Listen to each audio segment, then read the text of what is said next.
Good evening. Welcome to ZETECH News. I'm Ashlyn Lumadede. I'm Abdul Razak.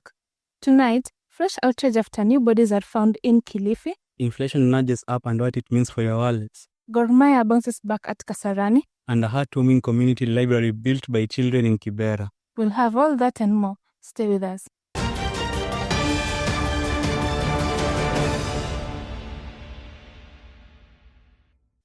Exhumation continue. 32 bodies uncovered in a new Kilifi starvation cult probe. Inflation edges higher as food and cost fuel bites. Economy posts 5% growth in K2 amid strong agricultural output. Gor Mahia returns to winning ways at Kasarani. Nairobi children transform a shipping container into a community book haven. The hard news. Shock and grief in Kilifi County after police exhumed dozens of bodies believed linked to a starvation cult. Naomi Wanyaike has more on this. Thank you, Ashley. Police said they have exhumed 32 bodies from shallow graves near Kwabinzaro. The discoveries follows 2 years after the Shakahola investigations and has reopened painful questions about how rogue religious groups operate. In rural communities, local police confirms forensic teams are on site as detectives expand their research. County officials and human rights groups are urging urgent reforms. The Interior Ministry told our team it has ordered a full review of religious registration and oversight processes and pledged support for affected families. Investigators said the probe is ongoing and have warned more remains may be uncovered as such as continues. Families in the community are deeply shaken. I spoke to relatives who demanded quicker action and better regulation of faith-based organizations. Reporting for ZETECH News, I'm Naomi Wanyaike in Kilifi. In economy news, Kenya's daily inflation in September rose slightly to 4.6%, driven by food and transport costs. Naomi Wanyaike has more from Nairobi.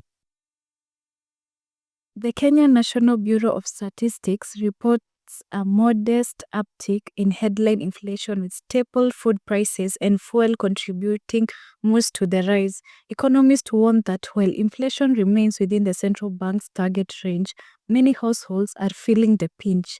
Economist Joseph Mwangi says the increase reflects both local supply pressures and the impact of global fuel movements. The Ministry of Finance says it is monitoring prices and will consider targeted measures to protect vulnerable households. For many families, small prices increases make a big difference at month's end. Reporting for ZETECH News, Naomi Wanyaike. New figures show Kenya's economy grew by 5% in the second quarter, helped by robust agricultural output and activity in transport and financial services. Naomi Wanyaike reports. The Kenya National Bureau of Statistics attributes the growth to a strong harvest season and increased activity in services and trade.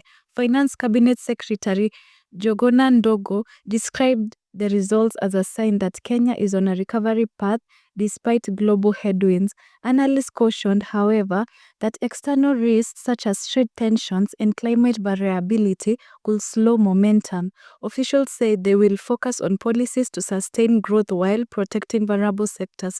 Reporting for ZETECH News, Naomi Wanyaike. Let's dive into our soft news. On a lighter note, Nairobi hosted a moving night of art raised funds for children with cancer. Our reporter Joseph has more on this. Hope for Cancer Kids charity auction combined art, music, and personal stories, raising millions for chemotherapy, nutrition, and counseling services. Among the highlights was a painting sold by a young survivor that raised both money and hope. Organizers say that funds will directly support more than 200 kids.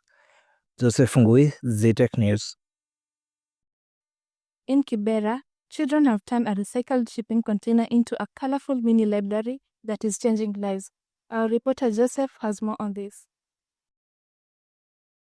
Supported by Books for All Kenya, a Kibera book now houses over 1,000 books and runs weekly story times and homework clubs. 12-year-old Mercy Wanaina and her classmates are leading the project, encouraging children to read and dream beyond the neighborhood. Teachers say that literacy and confidence among participating pupils have already improved. This initiative is a powerful reminder that small local action can improve and provide big impact.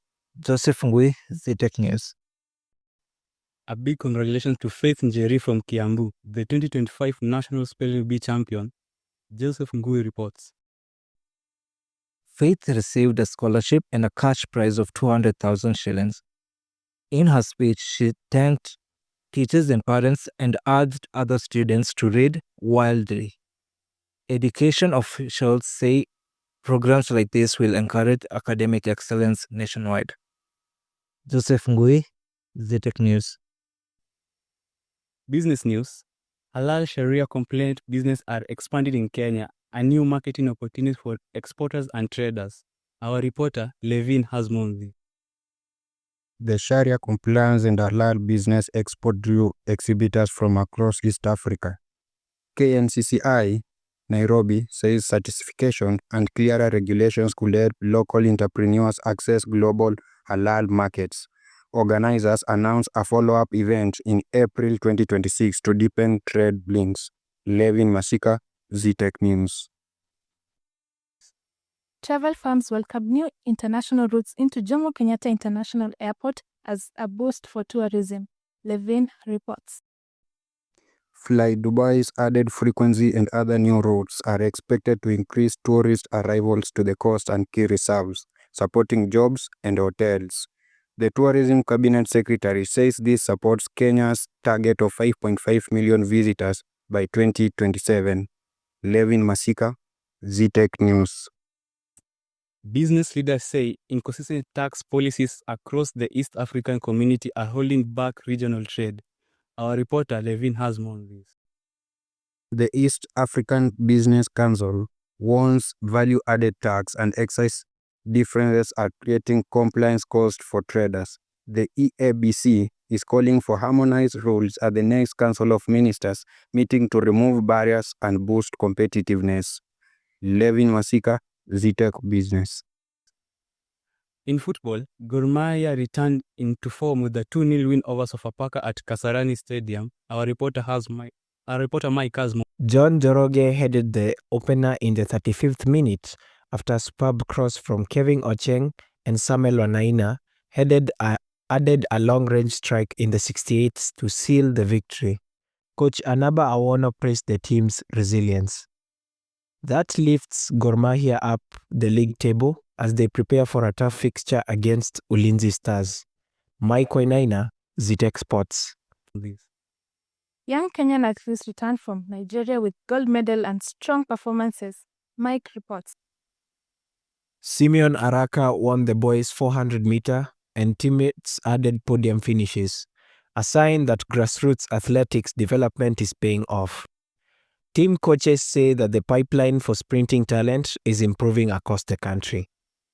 Mike Wainaina, ZETECH Sports. Kenya had a stellar showing in Tokyo, returning 11 medals across distance and middle distance event. Our reporter Mike has more on this. Standout performances included Beatrice Chebet and Faith Kipyegon, with organizers and fans hailing the results as a strong sign for future global competitions. Back home, league and club football continues to provide excitement for fans. Mike Wainaina, ZETECH Sports. And that wraps up tonight's bulletin. For expanded stories, video packages, and sources, visit our website and follow ZETECH News on social media. From all of us here at ZETECH News, have a restful evening. Good night.